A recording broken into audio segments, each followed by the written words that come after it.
ओम नमो भगवते वासुदेवाय। माघ मास कथा तीसरा अध्याय शुरू करते हैं।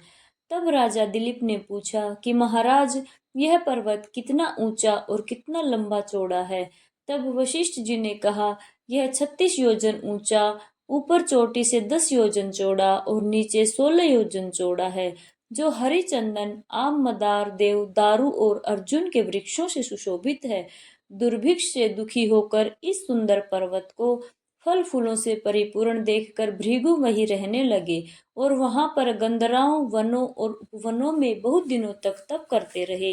इस प्रकार जब भृगु ऋषि वहां पर अपने आश्रम पर रह रहे थे, तो एक विद्याधर अपनी पत्नी सहित उतरा।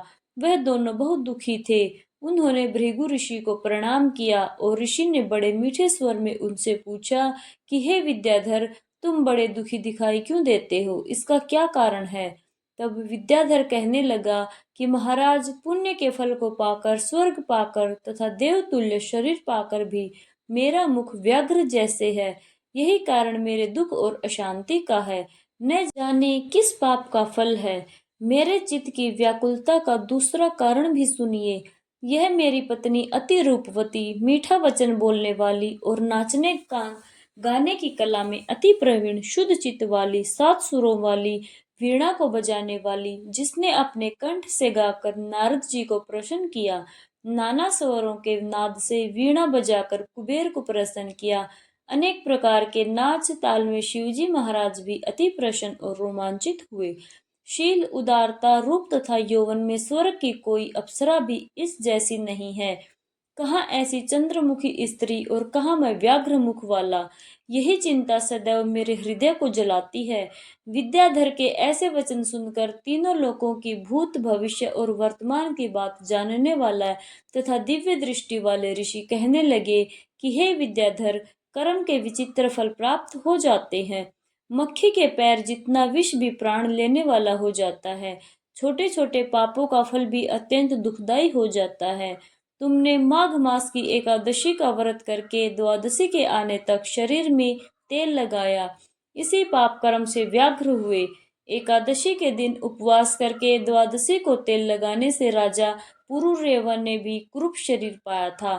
तब वह अपने कुरूप शरीर को देखकर दुखी होकर हिमाचल पर्वत पर देव सरोवर के किनारे पर गया। वहां प्रीति पूर्वक शुद्ध स्नान कर कुशा के आसन पर बैठकर भगवान कमल नेत्र वाले, पीतांबर पहने, वनमाला धारण किए हुए विष्णु का चिंतन करते हुए पुरुरुआ ने 3 मास तक निराहार रह भगवान का चिंतन किया। इस प्रकार 7 जन्मों में प्रसन्न होने वाले भगवान राजा के 3 महीने के तप से ही अति प्रसन्न हो गए और माघ के शुक्ल पक्ष की एकादशी को प्रसन्न होकर भगवान ने अपने शंख के जल से राजा को पवित्र किया। भगवान ने उसके तेल लगाने की बात याद दिलाकर सुंदर देवताओं का सा रूप दिया, जिसको देखकर उर्वशी भी उसको चाहने लगी और राजा सुकृत्य होकर अपनी पुरी को चला गया। भृगु ऋषि कहने लगे, हे विद्याधर, इसलिए तुम क्यों दुखी होते हो? यदि तुम अपना यह राक्षसी रूप छोड़ना चाहते हो, तो मेरा कहना मानकर जल्दी ही पापों को नष्ट करने वाली हेमकुट नदी में माघ में स्नान करो, जहाँ पर ऋषि सिद्ध देवता निवास करते हैं। अब मैं इसकी विधि बतलाता हूँ। तुम्हारे भाग्य से माघ मास आज से 5वें दिन ही आने वाला है। पौष शुक्ल एकादशी से इस व्रत को आरंभ करो। भूमि पर सोना, जितेंद्रिय रहकर दिन में 3 समय स्नान करके महीना भर निराहार रहो। सब भोगों को त्याग कर तीनों समय में शिवजी स्त्रोत और मंत्रों से पूजन करोगे, तो तुम्हारा मुख कामदेव के समान हो जाएगा और देवता भी तुम्हारा मुख देखकर चकित हो जाएंगे और तुम अपनी पत्नी के साथ सुखपूर्वक क्रीड़ा करोगे। माघ मास के प्रभाव को जानकर सदा माघ में स्नान करो। पाप और दरिद्रता से बचने के लिए मनुष्य को सदा यत्न से माघ मास का स्नान करना चाहिए। यह स्नान सदा सब दानों और यज्ञों के फल को देता है और पापों का क्षय होता है। वशिष्ठ जी कहते हैं कि हे राजा दिलीप, यह कथा भृगु जी ने विद्याधर को सुनाई। माघ स्नान योगों से भी बढ़कर यज्ञ तथा यज्ञों से बढ़कर गर्जना करता है।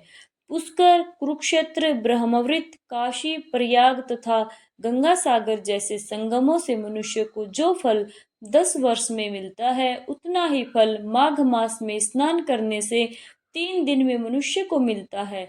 इसमें जरा भी संशय नहीं है कि चिरकाल तक स्वर्ग में रहने की इच्छा करने वाले मनुष्यों को सदा यत्न से माघ मास में स्नान करना चाहिए।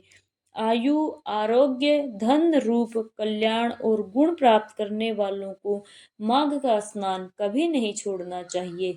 स्नान करने वाला इस लोक तथा परलोक में सदा सुख पाता है। वशिष्ठ जी कहते हैं कि हे दिलीप, भृगु जी के यह वचन सुनकर वह विद्याधर अपने स्त्री सहित उसी स्थान पर पर्वत के झरने में माघ मास का स्नान करता रहा। उसके प्रभाव से उसका मुख देव सदृश हो गया और वह मणिग्री पर्वत पर आनंद से रहने लगा। और भृगु जी भी नियम की समाप्ति पर शिष्यों सहित इवा नदी के तट पर आ गए। हरे कृष्णा। प्रिय श्रोताओं, आगे का वृतांत सुनेंगे अध्याय 4 में। राधे राधे।